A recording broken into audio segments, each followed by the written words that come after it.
का युद्ध समाप्त हो चुका था। एक दिन धृतराष्ट्र ने भगवान श्री कृष्ण से पूछा कि प्रभु, मेरे 100 पुत्र थे जिसमें से एक भी नहीं बचे, 100 के 100 मारे गए। 5 पांडव की पांचों के पांचों जीवित हैं, इसका कारण क्या है प्रभु?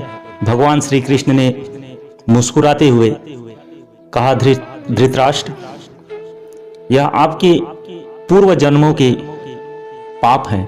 तो धृतराष्ट्र ने कहा कि महाराज, क्या मैं जान सकता हूं कि मैंने क्या पाप किए हैं? भगवान श्री कृष्ण ने कहा, ठीक है, मैं बताता हूं। पिछले जन्म में तुम एक राजा थे, बहुत ही निष्ठावान, कर्तव्यवान और ईमानदार राजा थे, और आपके राज्य में कोई भी दुखी नहीं रहता था। सभी सुकून और शांति से जीवन यापन करते थे। एक बार की बात है, आपके ही राज्य में एक तपस्वी ब्राह्मण और ब्राह्मणी रहते थे। वह दोनों पति पत्नी को कोई संतान न थी और उन्होंने तीर्थ यात्रा जाने का मन बनाया, लेकिन उनके आगे एक समस्या थी। उन्होंने एक हंस का जोड़ा पाल रखा था, हंस और हंसिनी, जिससे वह लोग बहुत प्रेम करते थे और बहुत मानते थे उसको। एक दिन की बात है, जब उन दोनों ने फैसला लिया कि अब हमको जाना है, तो आपस में विचार विमर्श किए कि इस जोड़े को हम कहाँ रखें जहां पर इनको दाना पानी मिलता रहे, सुरक्षित रहें। तो ब्राह्मणी ने कहा कि हमारे राजा के राजमहल जैसा सुकून और शांति और प्रेम कहाँ है, हम अपने हंस के जोड़े को उनके यहाँ रखकर चलेंगे। ब्राह्मण को भी बात अच्छी लगी ब्राह्मणी की, तो वह दोनों हंस के जोड़ों को लेकर राजा के दरबार में पहुंचे। तो राजा ने बड़े सत्कार से, आदर भाव से उनको नमस्कार किया, बैठाया, पूछा कि ब्राह्मण देवता, कैसे आना हुआ हमारे यहाँ? तो ब्राह्मण ने अपनी व्यथा बताई कि हम लोग जा रहे हैं तीर्थ यात्रा पर। हंस और हंसिनी, यह दोनों को हमने पाला हुआ है, इनकी देखभाल करने के लिए आपके दरबार में आए हैं। आप इनको अपने दरबार में रखिए और इनकी देखरेख अच्छे तरीके से होना चाहिए। जब तक हम लोग आ नहीं जाते तब तक यह आपकी जिम्मेदारी है। राजा ने बड़े सत्कार से और आदर भाव से कहा कि ब्राह्मण देवता, आप निश्चिंत होकर तीर्थ यात्रा पर जाइए।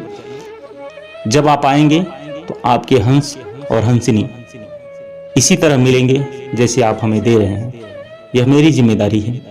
इतना कहकर राजा ने हंस और हंसिनी को अपने पास रखवा लिया और राजमहल में उनको स्थान दे दिया और उनके दाना पानी चारे का व्यवस्था करने के लिए अपने कर्मचारियों को सहेज दिया। ब्राह्मण और ब्राह्मणी विदा हुए, अपने तीर्थ यात्रा पर निकल गए। दिन बीतता गया, गुजरता गया। कुछ दिन के बाद हंसनी ने एक अंडा दिया।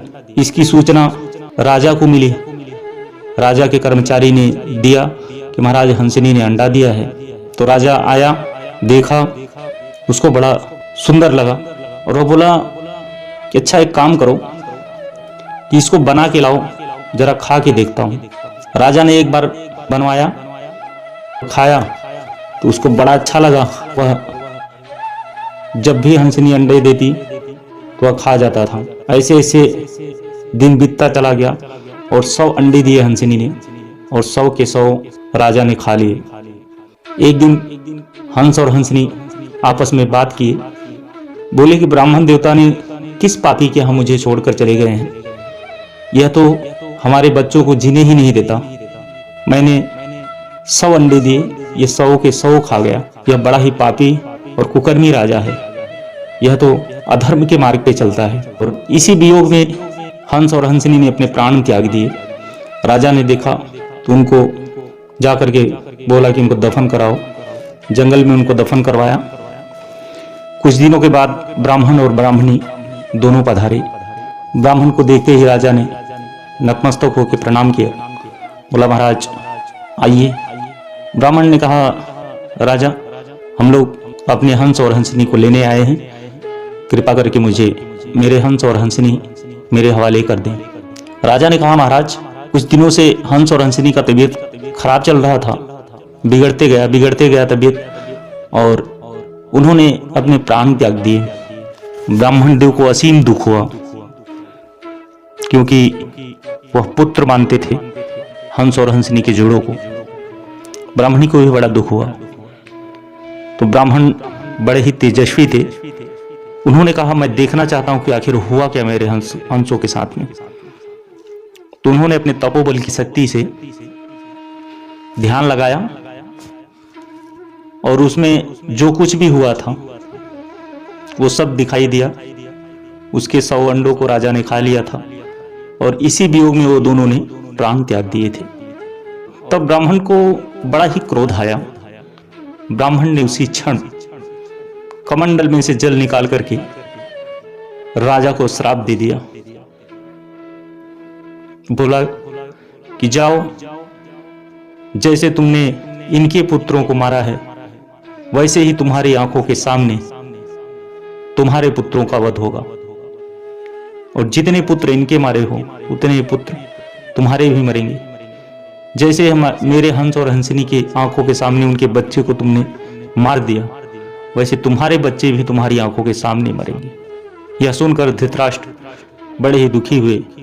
बोले, महाराज, पूर्व जन्मों का पाप जो था वह इसी लायक था।